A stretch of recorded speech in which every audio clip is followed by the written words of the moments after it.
to me, it's kind of like be plus do equals have, as opposed to I have to have this. And once I have this, by doing this, I'll be this.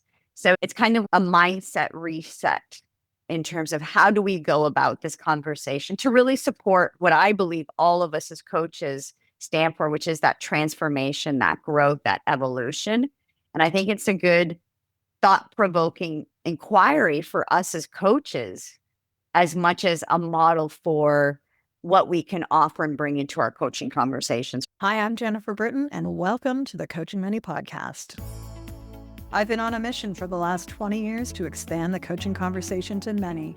Along with my co-host, Evana Valle, we're going to be exploring coaching as it relates to conversations, connection, and change in both personal and professional settings. Coaching Money is about creating empowering and thought-provoking spaces for conversation which strengthen relationships and enhance results. Throughout the Coaching Money podcast, we'll share tools, practices, and approaches to support you in your conversations, one dialogue at a time. So welcome back. We are back for another episode, and I'm looking forward to today. This is like a do-over in some ways. We are going to be looking at Be, Do, Have, and I'm excited to sit down again with you, Evana, to look at this. So kick us off with a quote today. Sure. Thanks, Jen. Great to be here. And I love this topic. You and I have touched on it in different ways. But yeah, so there's a great quote from Zig Ziglar, and it goes as follows. So you have to be before you can do, and do before you can have. That's interesting. What comes to mind for me is completeness of integration and intentionality, which has been one of our season 1 and into season 2 quotes. So this was one of your topics, and I know you do a lot of work around this. How do you want to frame us for today's conversation? Yeah, the framing for me in this conversation is like when I even look at my own growth and evolution as a coach, this is kind of like has us be challenged in terms of how we even approach our coaching conversations, especially those who are really action focused and results focused. Both of those are super important, but this model really kind of invites us to kind of flip those. And so we start with the being. Who are we being in order to actually, so that way when we're being and we align with who we are being, then we can take aligned actions, which then supports the result. So to me, it's kind of like be plus do equals have, as opposed to I have to have this. And once I have this, by doing this, I'll be this.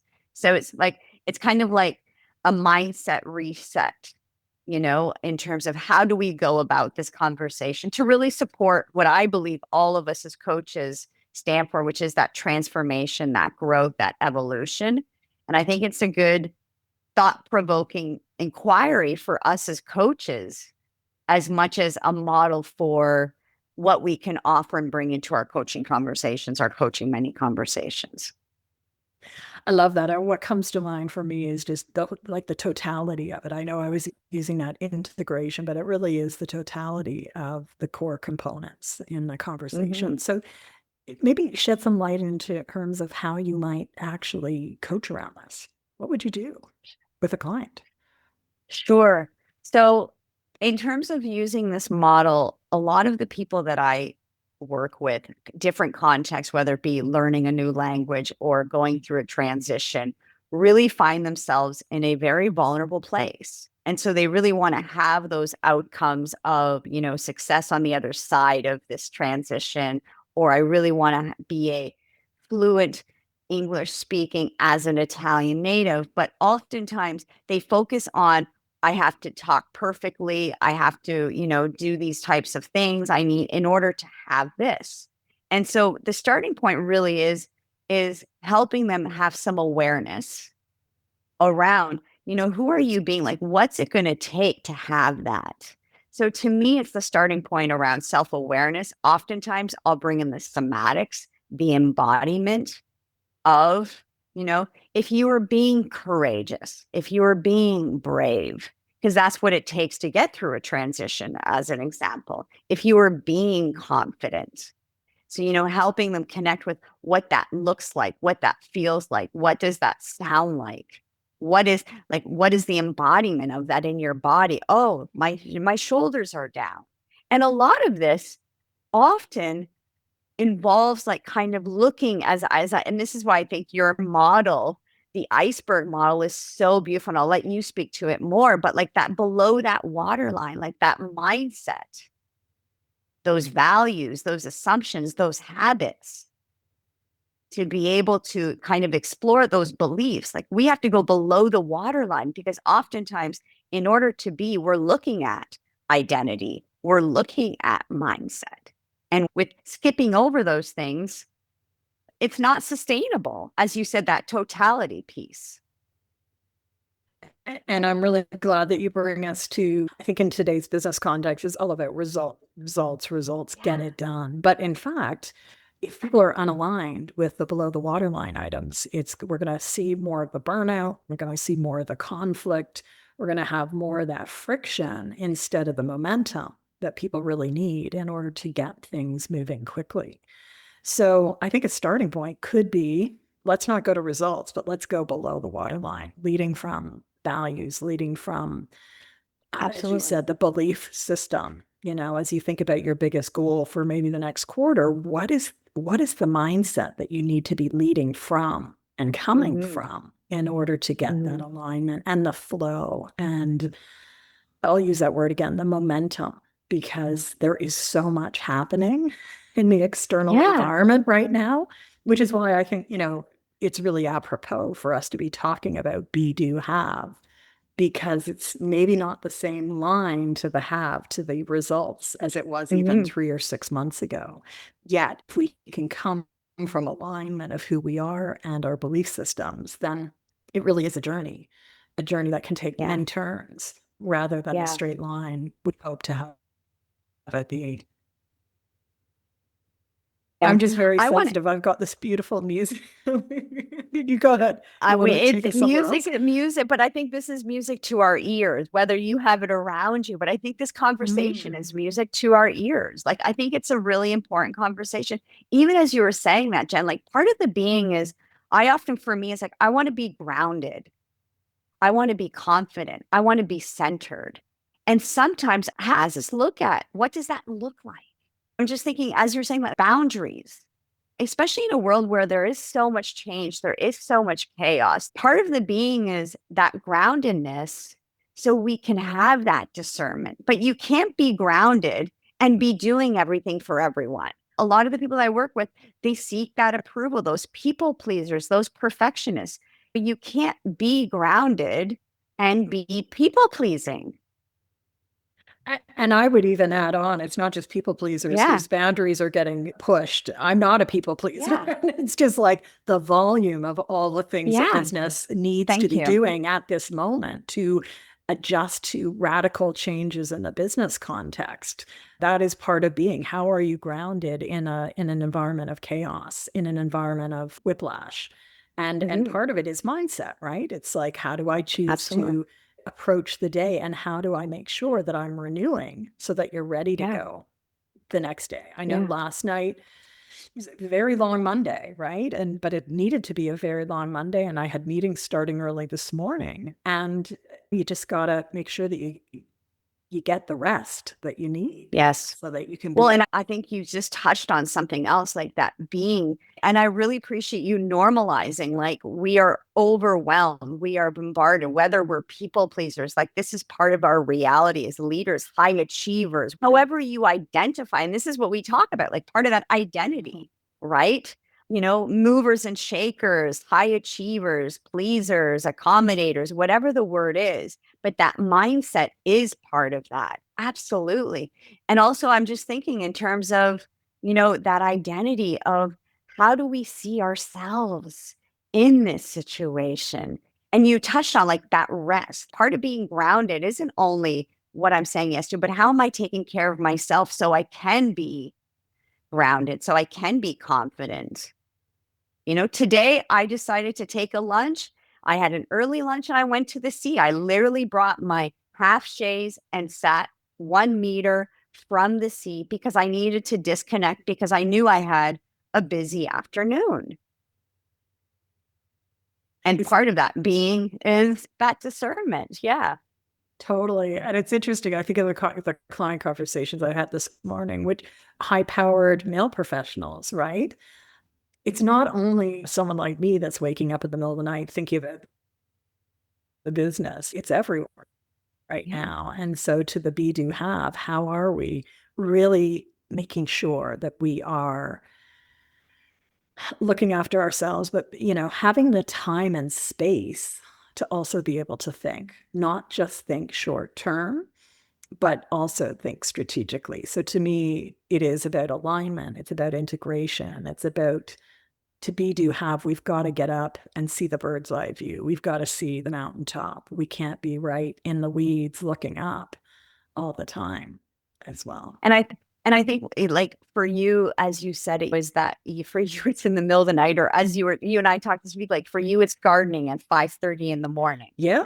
Even I had to do a little bit of a house maintenance job here, but I did it with intention because oftentimes you have to take some space from the situation to have that perspective, that shift. And so that's kind of one of my meditation practices. I can't just sit and go, it's not in me. I need to be doing something, but it's in stepping away from the computer to be calm, to be, grounded. Often I get my clarity, and that is part of the being.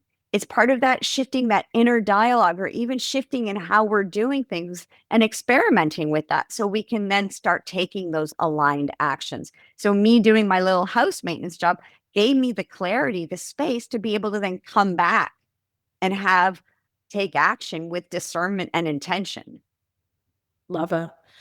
The other piece that's coming up as I'm listening to you too is the fact that we don't operate in isolation, right? To be is not to be in a vacuum. It's to be in a system. And I think, one of the things that I'm very aware of at this time of year is what is the context, and as chaotic as it is, and hopefully it's not coming through on the recording today, but I love the fact that I get to come to this co-working space as often as I want, right? This last few weeks, it's been 5 days a week, but there's an energy that doesn't exist in other workplace environments. And so what is the context? What is the system in which you're part of, which may be a physical space, but also a relational space? Because I think the be, do, have is also, what is the relational layer to this as well? What relationships and quality of relationships do you want to have? Not just the things, the tangible things or the lifestyle, but there's a relational level to this as well. And I think that also, I don't know where you put that, but for me, I hear that in the being. Like, who do I want to be in community with? Who do I want to be in conversation with? Even working with a client today, she's a mother of 7. She is a doctor.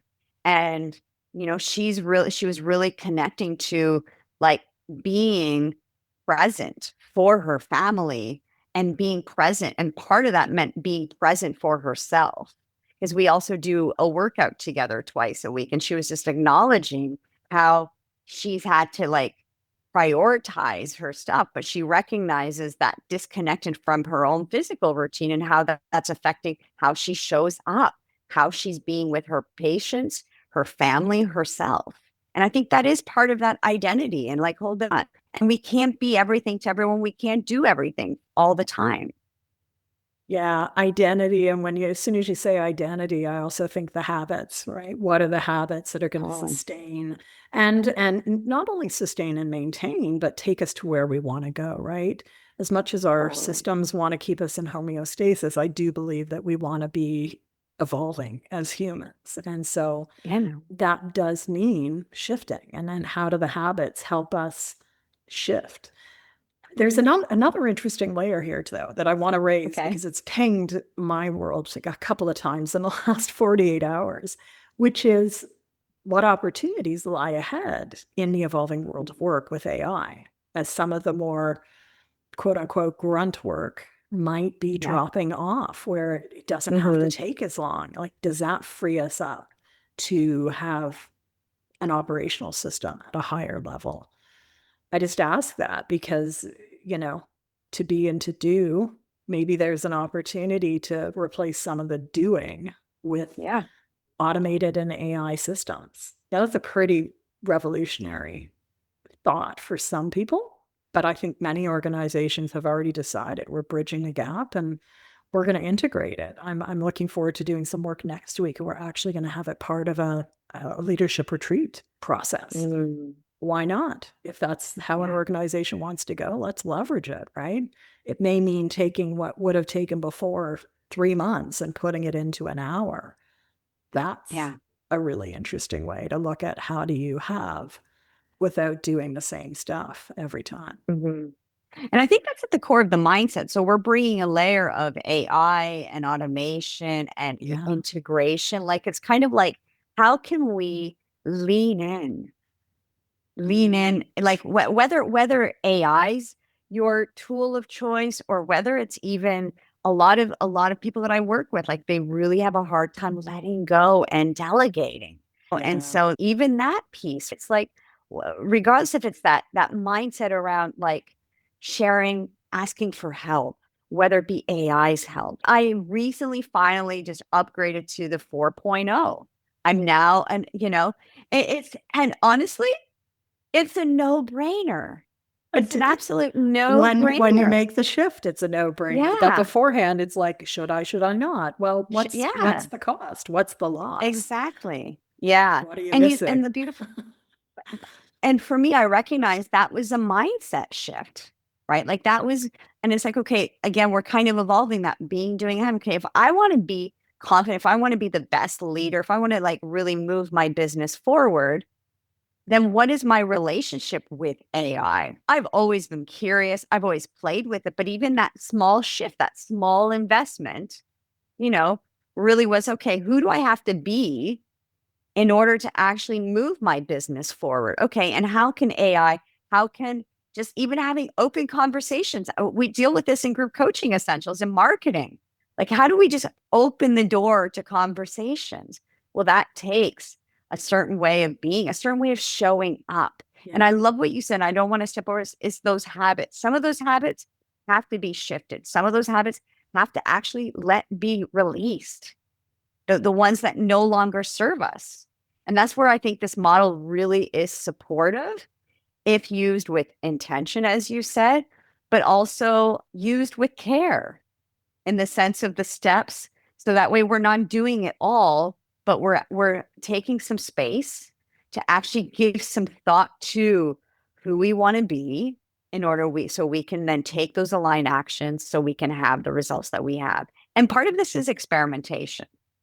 Completely. And I'm almost envisioning, we've been sort of conceptual with a lot of exercise or examples so far, but I think might be really useful for listeners at this point. If you haven't thought about, think about the next quarter or the next 6 months. What is something that you are aspiring towards? It could be a have, like the have could be something tangible. I want to have more sales. Or as you just said, I want to be a more strategic leader. I want to work, but not have to work every day on my business. What are the actions? Who do you need to be in order to have that lifestyle? So I'd really want to challenge everyone listening to make this real for yourself, because the world is a constant state of change. And I think the be do have is a really interesting model to have in the back of your mind as you are continuing to evolve, because as much as the speed is changing, we can be changing that rapidly as well. And I think the alignment, I just think back to, the shifts I made 2 years ago, and for about 6 months after I moved and I downsized, and, people were like, oh my gosh, it's like so radically different. But you know what? I felt like my outside environment had caught up to the shifts that I had been making. And that's, the world now is shifting very dramatically. So what do you want to do in response? Who do you want to be? Because there's choice. Can I share a personal example that I think really speaks to this? Absolutely. This is full of vulnerability, but I had really resisted putting my foot into this whole English coaching conversation. I really resisted because I had identified with myself being like transition, transformation, all these powerful words that I really love and I really stand behind. And I really saw that a lot of my work was around self-worth, right? Because that's been my journey as a, people pleaser, perfectionist, all this stuff. However, sometimes the world being in chaos, the world being kind of says, okay, girl, what's going to happen here? And so it really took a mindset shift and an identity shift of I'm not positioning myself as an English teacher. I'm still a coach. But the big part of the being for me was I wanted to be in community. I've been living in Italy for 5 years and I really wanted to be of service and I wanted to create a community here. And in the region that I live, it's really difficult to do that. And so I'm like, okay, I need to play the game, meaning the game with me for me. And so it took an identity shift. It took a mindset shift. It took me experimenting and doing different things and putting myself out there and risking embarrassment and risking rejection. But ultimately, in this dance of the being, shifting my identity, shifting my mindset, I started taking different choices. I started getting discernment on who are the people I actually want to work with and doing certain things that really supported me to have clarity if this was the direction I was going. And the result now, what I have is I have a beautiful blossoming community of female professionals who the identity was I used to work with these people in a different context, but ultimately the themes are the same. The topics are the same, but it's a different approach. It's a different context. And I get to have the community that I really want to have in a country that it's been difficult to have. But it took so much of my being. It took me challenging my values. Well, it didn't challenge my values. It had me validate my values.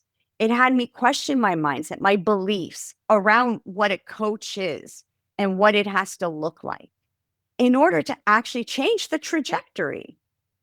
So I hope that I kind of walk through the be, do, have in a practical, vulnerable example. And I hope that helps you both in terms of you as a coach and where you might be, maybe in your own business evolution or even wherever, but also look at your own programs, look at the clients you work with and look at where they are and what might be getting in their way that you can support them through using this model as a potential tool in the conversation. And I love it because you've taken us through each of the be, the do, the have against the backdrop of change, right? We are evolving creatures and change does not come easy. So I think, many times we want to recognize that that crunchy moment is actually when the change is happening and it's going to stretch us and it's not going to be natural.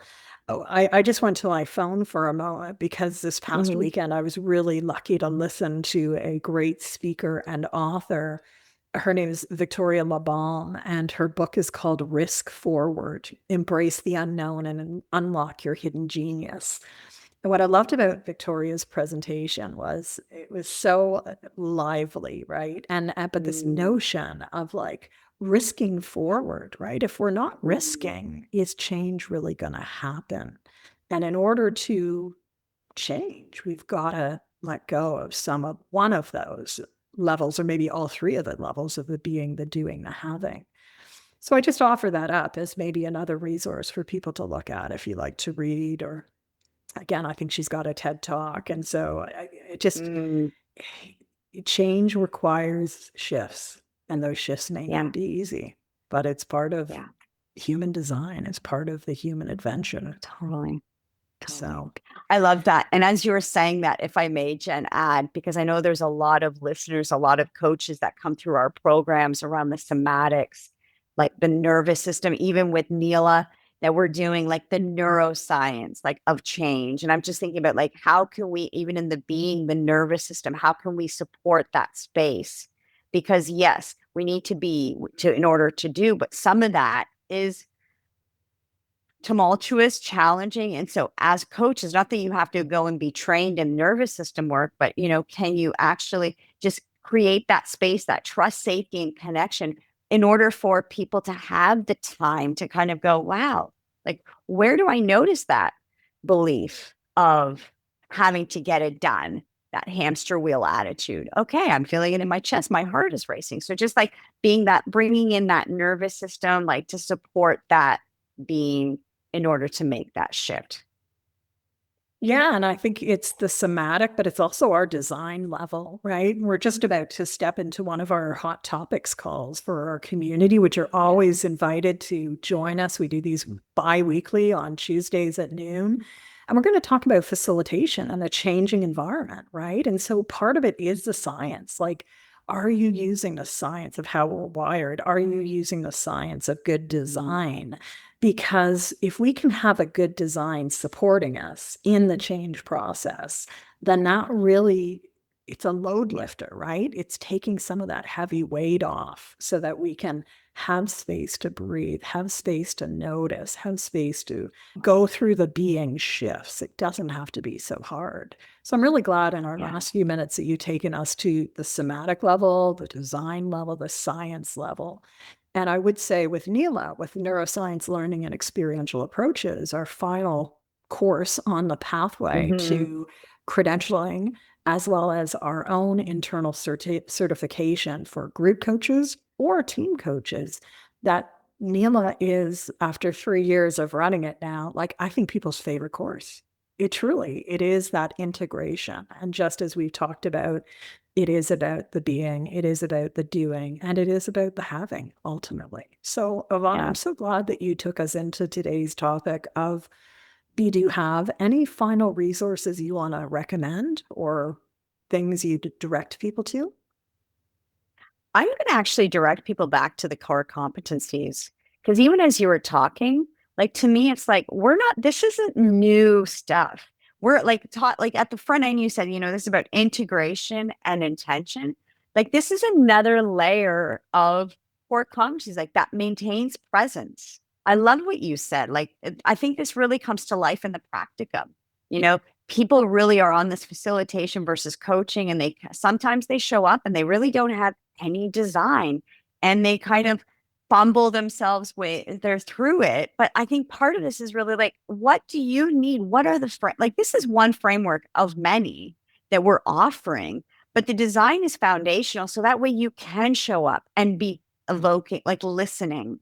You can be present for those energy shifts, those 3 levels of listening, like the body moving, the body contracting, the voice going up, the voice going into that fear, whatever that is, like those powerful questions to really evoke that being.